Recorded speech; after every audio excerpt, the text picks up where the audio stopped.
Una de las cosas que más nos sorprende, o por lo menos a mí me sorprende, es la cantidad de información que nosotros tenemos cada día. Estamos expuestos a demasiada información.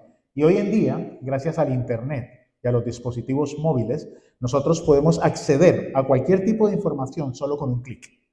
Si necesitamos consejos sobre cómo dormir mejor, por ejemplo, o cómo aprender a manejar mis emociones, ¿qué hacemos? Google o ChatGPT, la más fácil. Adicionalmente, también podemos acceder a la información a través de nuestros oídos. Si vamos de camino al trabajo, camino a la casa, camino al colegio, ponemos una predicación, escuchamos un podcast y tenemos información. Uno de los problemas que yo veo con toda la información que nosotros tenemos es que al final del día estamos saturados, tenemos demasiada información en nuestra cabeza y esa saturación puede producir confusión en nuestra mente y esa confusión nos puede llevar de una manera consciente o inconsciente a utilizar toda esa información de mala manera pensando que es sabiduría.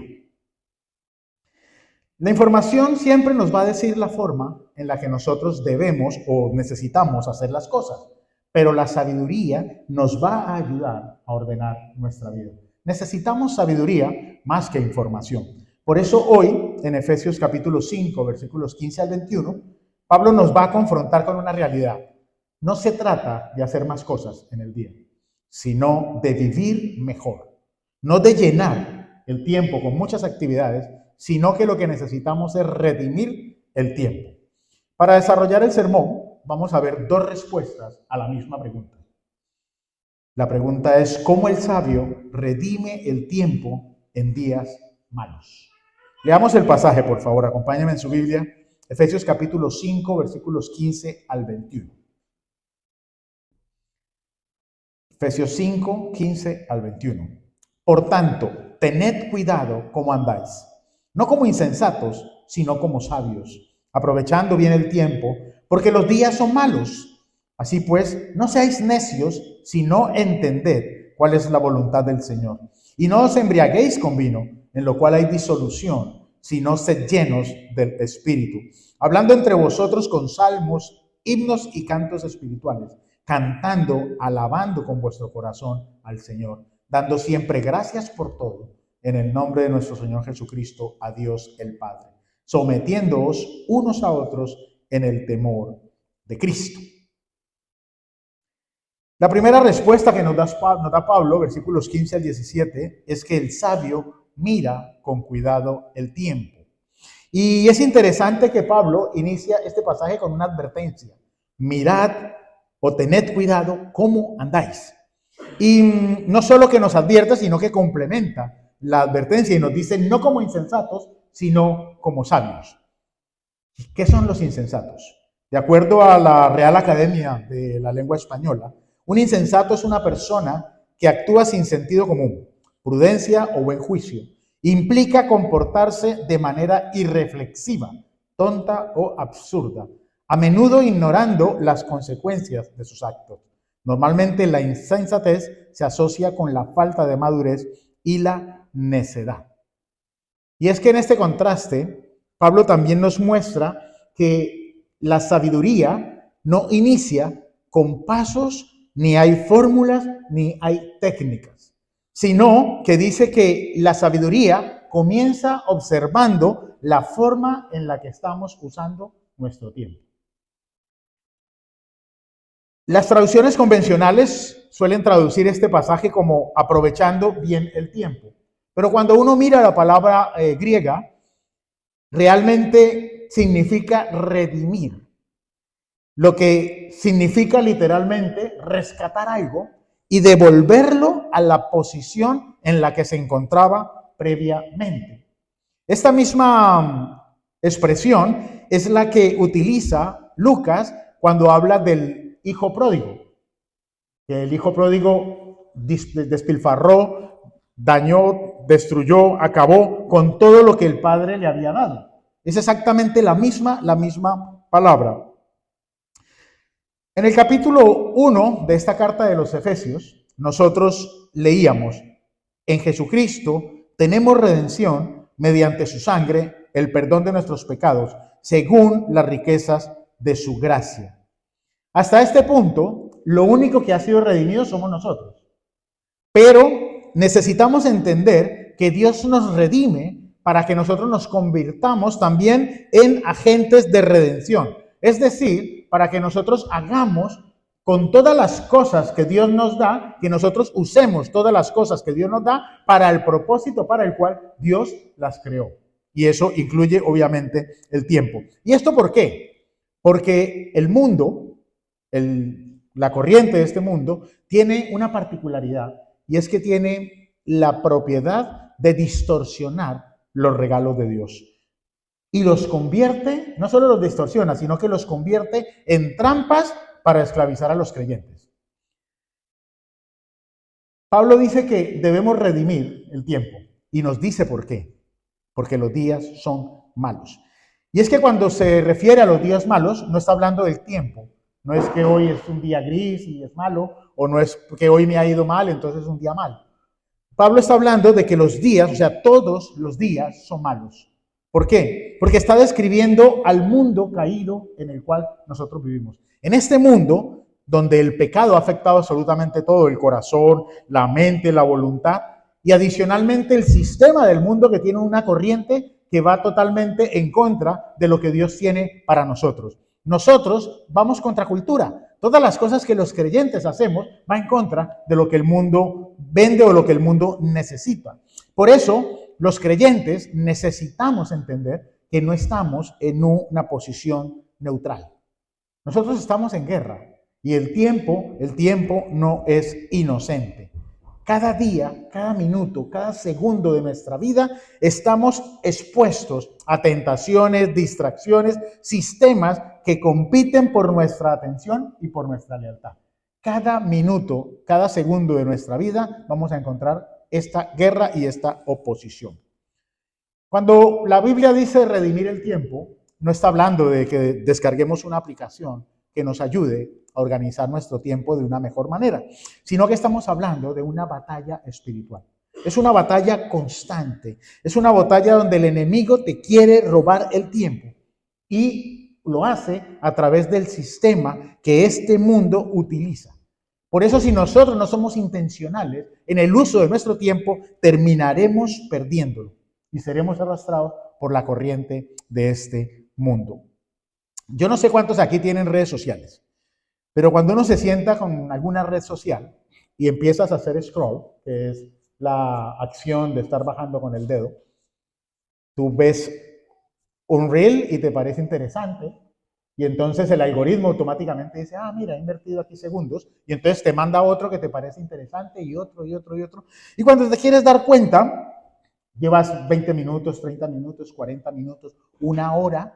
Hay personas que ni duermen porque se acuestan con el teléfono y están toda la noche viendo los mensajes de TikTok, están viendo los mensajes de Instagram, y bueno, hay personas que tienen 4, 5, 6 redes sociales, no les da el tiempo para eso, y se pueden tirar toda la noche perfectamente 3, 4, 5 horas haciendo solamente la actitud de scroll.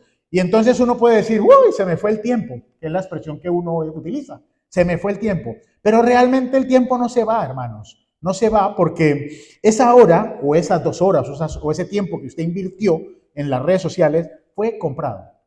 Comprado porque detrás de todo esto hay una corporación o corporaciones que se dedican a vender nuestro tiempo a anunciarte. Porque nuestro tiempo para ellos es mercancía. Con el tiempo que usted estuvo en las redes sociales, alguien ganó dinero. Y ese alguien no fue usted. Existen otras actividades que también invaden nuestro tiempo de descanso. Por ejemplo, cuando estamos con nuestra familia, departiendo con ellos, y nos entra una llamada o un mensaje urgente y salimos corriendo porque tenemos que atender un asunto y dejamos a nuestra familia o a nuestros amigos. O por ejemplo, un domingo te llega un mensaje del jefe que tienes que trabajar y entonces tú dices, uy, hoy domingo me pagan el doble, pues ese dinero me viene bien, me voy a trabajar. Pero inconscientemente no te das cuenta que ese mensaje ha logrado robarte el tiempo que tú habías apartado para Dios. Y sales corriendo para cumplir otra actividad. Hay una realidad que es muy clave en este pasaje, y es que el tiempo en sí es un regalo de Dios. El tiempo es algo que Dios nos ha regalado. Algunos vivirán más, otros vivirán menos, pero el tiempo es un regalo que Dios nos da para que nosotros podamos, en ese tiempo, hacer la obra o cumplir los propósitos que Él nos ha mandado. Pero en este mundo caído en el que nosotros vivimos, el tiempo constantemente es un don mal utilizado. Y es allí donde nosotros vemos la perversión del sistema del mundo, porque se supone que todos ahora mismo tenemos más tiempo cuando lo comparamos con nuestras abuelas o nuestras tatarabuelas. O sea, yo creo que nadie lava la ropa a mano. Nadie barre la casa. Pocos planchan. Y no toda la ropa, solo una parte. Tenemos más tiempo. ¿Por qué? Porque con la industrialización vinieron las máquinas. Y entonces hay máquinas que lavan la ropa por nosotros. Tú la pones en una máquina y en 2 horas o en hora y media tienes el ciclo hecho y lo único que tienes que hacer es extenderla.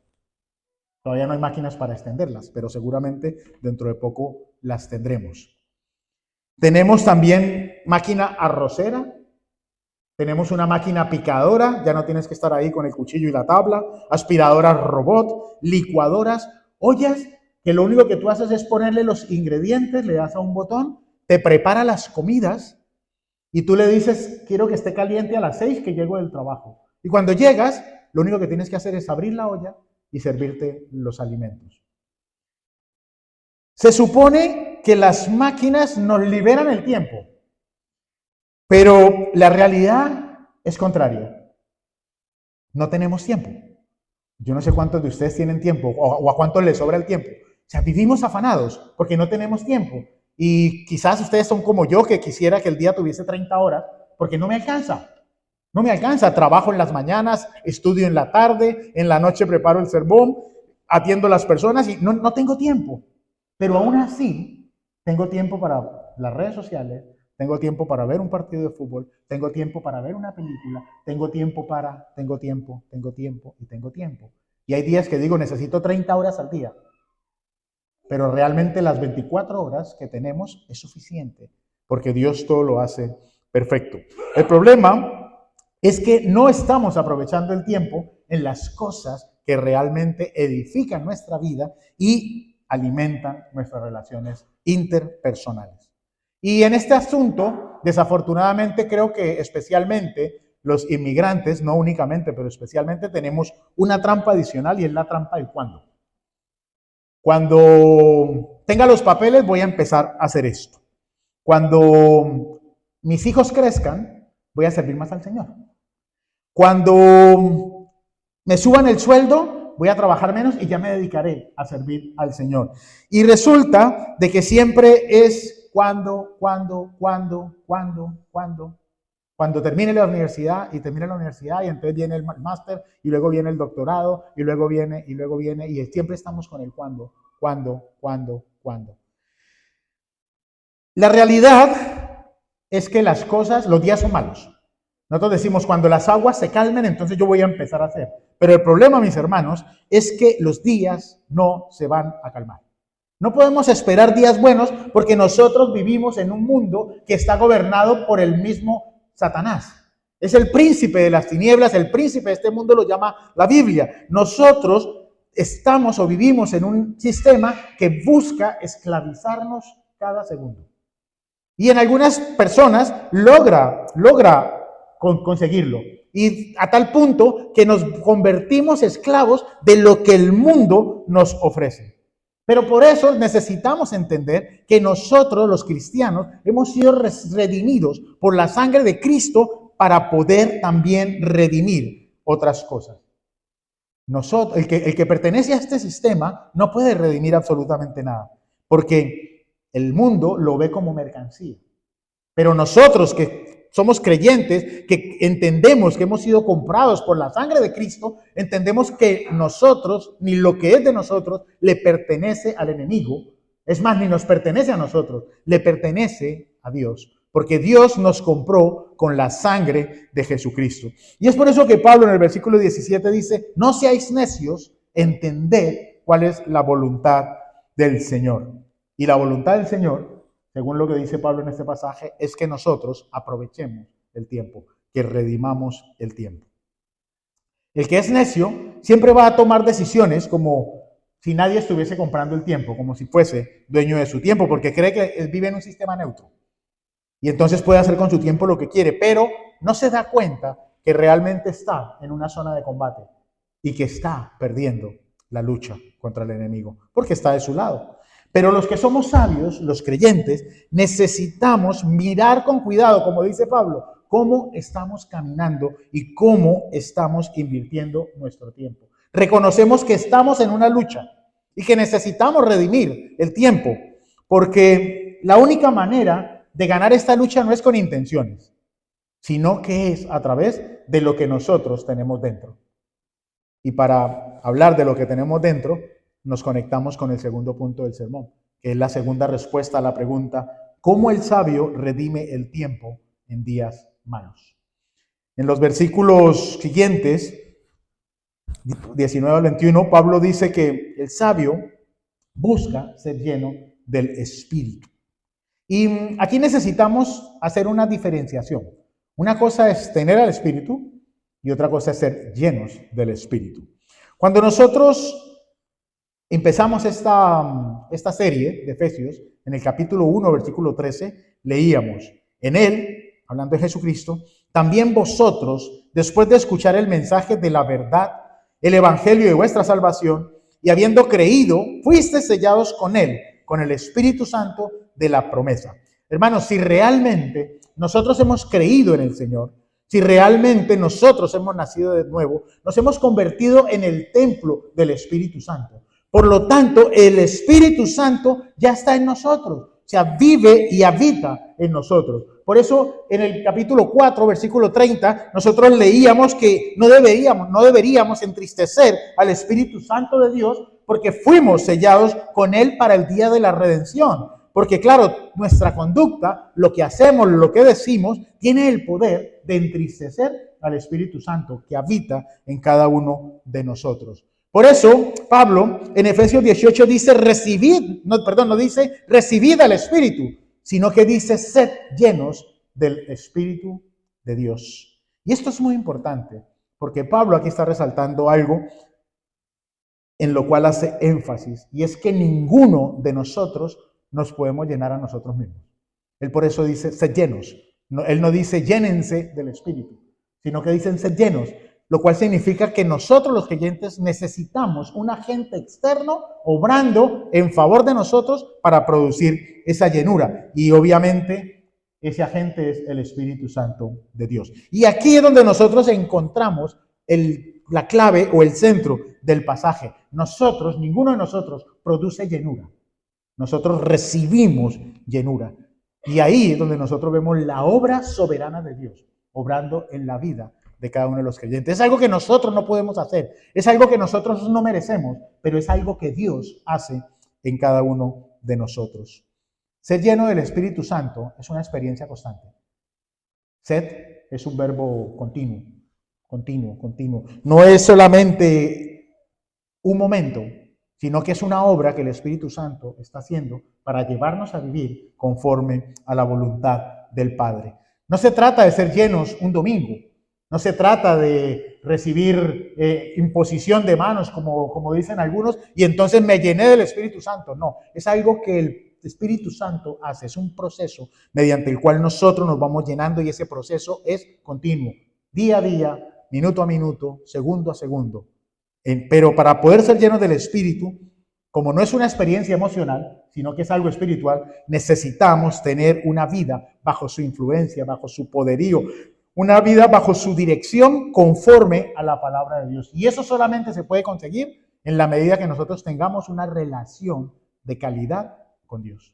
Si nosotros no practicamos las disciplinas espirituales, si nosotros no oramos, no leemos la palabra, no meditamos en ella, nosotros jamás vamos a poder tener esa relación cercana con el Espíritu Santo y por lo tanto la llenura no va a llegar. ¿Por qué? Porque al ser una llenura espiritual, solamente se va a lograr en la medida que nuestra relación espiritual sea perfecta. En el versículo 18 leemos, y no os embriaguéis con vino, en lo cual hay disolución, sino sed llenos del Espíritu, Santo. Y esto es muy interesante porque Pablo aquí utiliza un contraste un poco extraño. Y es que para exhortar a los hermanos, habla o compara al que está embriagado con vino y al que es lleno del Espíritu. Y en cierto sentido, ambos buscan lo mismo. Los dos buscan vida más allá de ellos mismos cuando los días son malos. Ambos buscan libertad, alegría, el escape del peso de los problemas de cada día o llenar un vacío. Pero el vino lo que entrega es disolución. Disolución. Literalmente significa no preservación, despilfarrar. El vino es un disolvente y donde el espíritu tiene el poder de integrar, el vino va a desintegrar. Donde el espíritu preserva, el vino le pone fin a todo. Y yo quiero que usted me entienda, yo hoy no estoy haciendo una apología del vino. O sea, yo no tengo ni viñedos, ni tengo una vinícola, no vendo vinos tampoco. O sea, yo no estoy haciendo una apología tampoco del consumo de alcohol. Lo que yo quiero es que nosotros entendamos dónde es que nosotros tenemos que buscar las cosas con las que nosotros vamos a conseguir esa llenura del espíritu cuando los días son malos. Y obviamente el alcohol no es una de ellas, ni mucho menos las drogas, ninguna otra de las cosas que el mundo pueda ofrecer. La pregunta que debemos hacernos es si lo que yo escojo me integra y me llena o me está disolviendo todo lo que yo he conseguido hasta este día. Y bajo esta premisa, la cultura nos vende muchas cosas que son llenura y son disolvente. Por ejemplo, como decía al principio, el scroll infinito de las redes sociales, ¿sí? Nos prometen descanso. Hay personas que acuden a las redes sociales para descansar y luego terminan cansadísimos, porque han estado muchas horas y ya tienen los ojos cansados. Y no solo eso, también terminan anhelando y añorando cosas que no van a poder conseguir jamás. La tecnología nos prometía conexión y resulta de que ahora estamos más solos. Conozco personas que tienen muchos amigos, pero la mayoría son virtuales. Los jóvenes de hoy en día prefieren estar en sus habitaciones, chateando en las redes sociales, con las personas, que salir a jugar, que salir a comer, que salir. La interrelación personal con la tecnología se ha perdido. El trabajo, cuando es compulsivo, nos prometen que vamos a tener identidad, pero luego, cuando alcanzamos esa identidad, vivimos con temor de perder el estatus que hemos logrado en la compañía. Y cuando sentimos alguna amenaza, entonces nos sentimos deprimidos, nos sentimos estresados. Por ejemplo, la queja constante prometía desahogo, pero resulta que ahora, de tanto quejarme, tengo menos amigos, porque nadie quiere escuchar mis quejas continuas. La búsqueda obsesiva de aprobación prometía valor, y ahora tengo menos valor propio. Como podemos ver, hermanos, todos, y aquí podría estar toda la tarde citando ejemplos, todo, absolutamente todo, lo que el mundo nos ofrece, termina en las palabras de Pablo: disolución y despilfarro de nuestra vida. Terminamos despilfarrando nuestra vida. Conozco personas que han invertido toda su vida acumulando cosas para la vejez y no llegan a la jubilación. No llegan. Hermanos, las cosas que el mundo nos ofrece son vanas y pasajeras. Lo único que va a permanecer para siempre es lo que nosotros construyamos en Dios. Versículos 19 al 21, encontramos algo notable y es una lista de evidencias de que nuestra vida tiene la llenura del Espíritu Santo. Y dice Pablo, hablar con los hermanos con salmos, himnos y cantos espirituales, cantar al Señor, dar gracias al Padre y someternos unos a otros. Y a mí esto me pareció muy interesante y creo que es una de las ventajas de trabajar en series, y es que te permite tener muy fresca la información que ya has visto. Y en el capítulo 4, nosotros vimos que Pablo hizo una lista de las cosas que entristece al Espíritu Santo. Y Pablo decía que era la mentira, la ira pecaminosa, palabras corrompidas, la amargura, el enojo, la gritería, la maledicencia, y todas estas cosas terminan con la misma frase: no entristezcáis al Espíritu Santo de Dios. Pero me parece más interesante cuando ponemos esto en un cuadro y las ponemos juntas. Veamos el cuadro. Por ejemplo, con nuestra voz. Entristecemos al Espíritu Santo cuando nosotros decimos mentira, gritería y palabras corrompidas. Pero al mismo tiempo, con nuestra voz estamos evidenciando una llenura del Espíritu Santo cuando nosotros podemos hablar con salmos al hermano y cantos al Señor. Con nuestro corazón. Cuando nuestro corazón está lleno de amargura, enojo, falta de perdón, malicia, estamos entristeciendo al Espíritu Santo de Dios. Pero cuando nuestro corazón está lleno de agradecimiento al Padre por las cosas que ha hecho y aún por las cosas que todavía no ha hecho, entonces estamos evidenciando que tenemos llenura del Espíritu Santo de Dios. Y con las acciones, ira, robo, toda clase de pecado, estamos evidenciando que entristecemos al Espíritu Santo. Perdón. Pero para poder mostrar la llenura, dice Pablo que necesitamos someternos unos a otros. Y es allí donde más nos cuesta el sometimiento de los unos a otros. Cuando la Biblia nos manda y nos habla constantemente, nos dice, por ejemplo, que no debemos tener un concepto de nosotros mismos superior al que realmente tenemos. Y no solo eso, sino que nos invita a ver a nuestros hermanos como superiores a nosotros mismos. Entonces, si yo no tengo un concepto muy elevado de mí mismo y mi hermano es superior a mí, ¿por qué no me puedo someter a él? ¿Por qué no me puedo someter?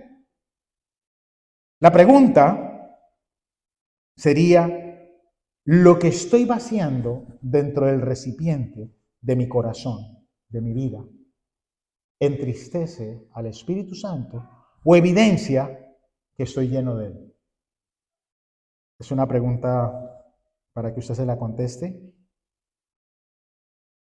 Porque estas marcas que nos está hablando Pablo son evidencias y funcionan como una radiografía que nos permitan tener una visión clara de lo que es nuestra relación con Dios. Hermanos, una fogata arde porque tiene fuego. Y como tiene fuego, entonces arde. Y esto es lo que Pablo está tratando de describir aquí. Y debe ser revolucionario para nosotros porque va en contra de todo lo que el mercado enseña, todo lo que el mundo nos quiere vender. ¿Por qué? Porque el mercado mide el valor de las cosas por su rendimiento. Lo que produce dinero vale mucho. Lo que no produce, entonces, no vale tanto o sencillamente no tiene ningún valor. Permítame ilustrarle esto.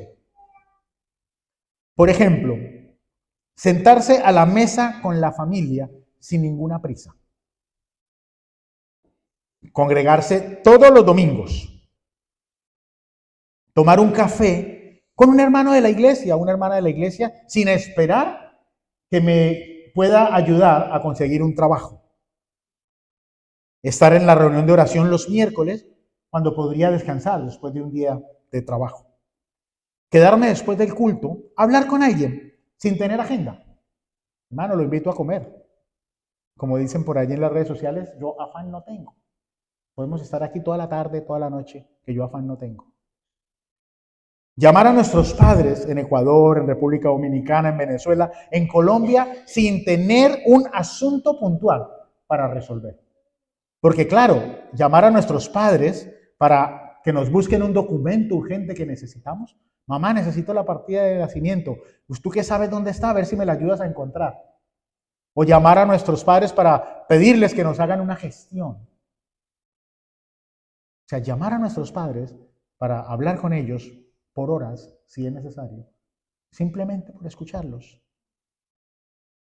Porque sabe una cosa, hermanos, a veces pensamos que luego tendremos tiempo para hacerlo. Pero cuando los padres no están, cuando las personas queridas ya no están, entonces hubiésemos querido haberles dedicado más tiempo del que realmente les dedicamos. Según la lógica del mercado, la lógica del mundo, todas esas actividades que les mencioné no tienen ningún sentido. porque es tiempo desperdiciado, no agregan valor, no producen rendimiento, no me suben el sueldo. Por esa razón, son las primeras cosas que los necios sacrifican. Prefiero trabajar que estar con mi familia. Prefiero trabajar que ir a la iglesia. No me malentienda, si usted tiene que trabajar, trabaje. Porque las situaciones de uno no son las mismas situaciones de otro. Pero lo que no podemos hacer es utilizar el don de Dios, el regalo de Dios, de una manera desequilibrada. Necesitamos mantener un equilibrio en nuestras vidas. ¿Por qué? Porque los necios sacrifican todo esto cuando el mercado aprieta, pero los sabios necesitamos saber que todas estas son actividades que nos ayudan a enriquecer nuestras vidas, y no solo eso, sino que también nos ayudan a mejorar las relaciones interpersonales con nuestros amigos, con nuestros vecinos, con nuestros hermanos, con nuestra familia. Para terminar, regresemos a la pregunta del inicio. ¿Cómo redime el sabio el tiempo en días malos? Pablo nos dijo que mira con cuidado, reconoce que los días son malos, que no está en un terreno neutral, sino que está en una guerra. Nosotros, como creyentes redimidos por la sangre de Cristo, necesitamos redimir nuestro tiempo. Y redimir el tiempo, como dije hace unos minutos, es cogerlo y volverlo otra vez al estado donde estaba antes. Y es para el propósito para el cual Dios lo envió. Hermano, Dios no nos ha dado 24 horas al día para que nosotros las desperdiciemos. Dios no nos ha dado vida y no nos ha alargado la vida. Dice por allí que la esperanza de vida son 75, 80, yo espero vivir más para poder disfrutar de la jubilación, pero es lo que más o menos las estadísticas dicen, 75, 80. Dios nos da 80 años de vida. Y si nosotros hiciésemos un balance del tiempo que nosotros realmente invertimos bien, nos sorprenderíamos. Nos sorprenderíamos. Necesitamos aprovechar el tiempo en las cosas que nos edifican y que nos proyectan hacia la eternidad. Porque dice Pablo, esa es la voluntad del Señor. Pablo también dice que el sabio se deja llenar del Espíritu Santo que ya habita en él. Dedica el tiempo a sus devocionales, a estar con el Señor, a mejorar su tiempo de calidad y de intimidad con Dios. El sabio habla con sus hermanos con salmos, dice la palabra. Canta al Señor himnos, le agradece al Padre por todas las cosas y no tiene problema en someterse a otras personas. Hermanos, esta es la palabra del Señor. Yo espero que haya sido clara y que nosotros podamos evaluar nuestra vida, que nosotros podamos hacer un alto en el camino y que empecemos a evaluar qué estamos haciendo con nuestro tiempo, en qué lo estamos invirtiendo. Y si nuestra respuesta es en cosas que no nos edifican, entonces que podamos hacer una reevaluación y entonces empezar a invertir el tiempo en las cosas que realmente nos edifican. Entiéndame, hermano, yo no estoy en contra de las vacaciones, me encantan las vacaciones. Yo no estoy en contra de que usted vea un partido de fútbol, a mí me gusta el fútbol. Yo no estoy en contra de que usted tenga redes sociales, yo tengo redes sociales. Pero sí estoy en contra de que su tiempo, todo su tiempo libre, usted lo invierta en todas esas cosas. Equilibre su tiempo, saque tiempo para el Señor, saque tiempo para la familia, saque tiempo para trabajar, saque tiempo para usted. Diviértase, disfrute sanamente, pero no dediquemos todo el tiempo a las cosas que son vanas y pasajeras, porque entonces, cuando nos presentemos delante del Señor y nuestras obras sean pasadas por el fuego, entonces, ¿qué le vamos a decir al Señor? ¿Qué le vamos a decir al Señor? Vamos a orar, hermanos.